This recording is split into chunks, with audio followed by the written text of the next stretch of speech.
पीके यानी प्रशांत कुमार ने दी बीजेपी के राष्ट्रीय अध्यक्ष नितिन नवीन को पटकन। नीट का पेपर लीक और जंतर मंतर पर छात्रों का विशाल प्रदर्शन की गूंज बिहार और मध्य प्रदेश के वोटरों तक पहुंची। मध्य प्रदेश के दतिया और बिहार के बांकीपुर विधानसभा में उपचुनाव हुआ। दोनों ही राज्यों में बीजेपी की पूर्ण बहुमत की सरकार है। दतिया में जब मध्य प्रदेश के पूर्व गृह मंत्री डॉक्टर नरोत्तम मिश्रा का टिकट काटकर आशुतोष तिवारी को दिया गया तो दतिया में बड़ा बवाल हुआ। 10 से 15 किलोमीटर तक सड़कें जाम हुई, काफी विरोध हुआ, जिसका रिजल्ट आज आ गया। कांग्रेस के घनश्याम सिंह अधिक वोट के अंतर से चुनाव जीत गए। ऐसे ही बिहार की बांकीपुर विधानसभा सीट पर पिछले 4 दशक से बीजेपी का लगातार कब्जा रहा। वर्तमान में बीजेपी के राष्ट्रीय अध्यक्ष नितिन नवीन इस विधानसभा सीट से लगातार विधायक बनते रहे। अलग बात है, भाजपा ने एक मंडल अध्यक्ष नीरज सिन्हा को टिकट देकर मैदान में उतारा, लेकिन पहली बार जन स्वराज पार्टी के अध्यक्ष प्रशांत कुमार भी इसी सीट पर मैदान में उतरे तो भाजपा को मजबूर कर दिया। बांकीपुर का चुनाव नीरज सिंह का नहीं, नितिन नवीन भाजपा के राष्ट्रीय अध्यक्ष की प्रतिष्ठा का सवाल। जनता ने शायद लगातार भाजपा के खिलाफ हो रहे प्रदर्शन को लेकर बीजेपी से निकलने का काम किया। आखिर प्रशांत कुमार बड़ी बढ़त के साथ चुनाव जीतने में सफल रहे।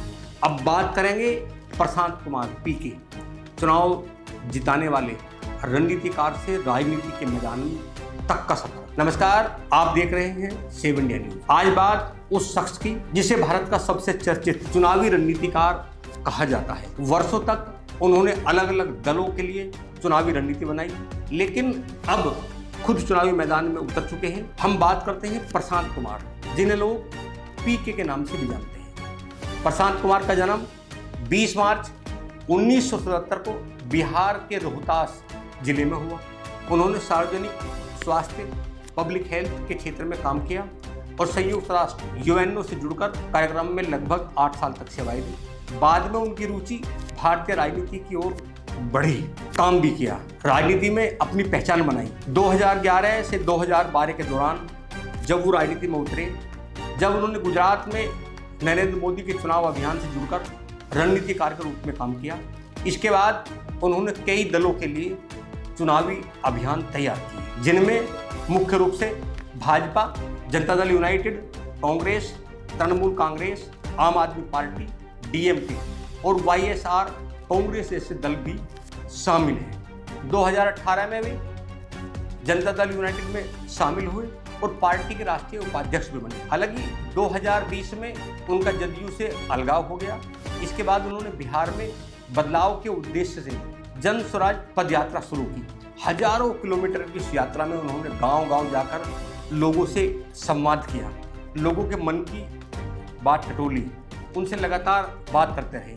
2 अक्टूबर 2024 को उन्होंने जन स्वराज पार्टी की स्थापना की। पार्टी का दावा था कि वह पारंपरिक राजनीति से अलग व्यवस्था परिवर्तन और सुशासन के मुद्दों पर काम करना चाहेंगे। अब 2026 में प्रशांत कुमार पहली बार बिहार की बांकीपुर विधानसभा उपचुनाव में उम्मीदवार के रूप में उतरे थे। यह चुनाव इसलिए भी महत्वपूर्ण माना गया क्योंकि यह उनकी पहली प्रत्यक्ष चुनावी परीक्षा है और पूरे देश की नजर इस सीट पर रही। आज मतगणना के शुरुआती रुझानों में वो बढ़त बनाए हुए थे। समर्थकों का कहना था कि प्रशांत किशोर बिहार की राजनीति में नई सोच लेकर आए हैं। वहीं विरोधियों का मानना था कि चुनावी रणनीति और चुनाव जीतना दोनों में अलग अलग बातें हैं और उनकी वास्तविक राजनीतिक ताकत का फैसला जनता कर रही है। अब देखना दिलचस्प है कि क्या चुनावी रणनीतिकार के रूप में मिली सफलता को प्रशांत कुमार जनादेश के रूप में देख रहे हैं और बिहार की राजनीति में स्थायी जगह बना रहे हैं। आज जिस तरह वो लगातार मतगणना शुरू होने के बाद पहले राउंड से लगातार भाजपा से बढ़त बनाए हुए हैं, एकाएक ये समाचार भी इस समय पूरे देश में सुर्खियों में इसलिए बना हुआ है क्योंकि बांकीपुर सीट की जब बात करते हैं, बांकीपुर विधानसभा सीट पर लंबे समय तक भाजपा के वर्तमान राष्ट्रीय अध्यक्ष नितिन नवीन वहां से विधायक बनते रहे, वो वहां से बिहार सरकार में मंत्री भी बने।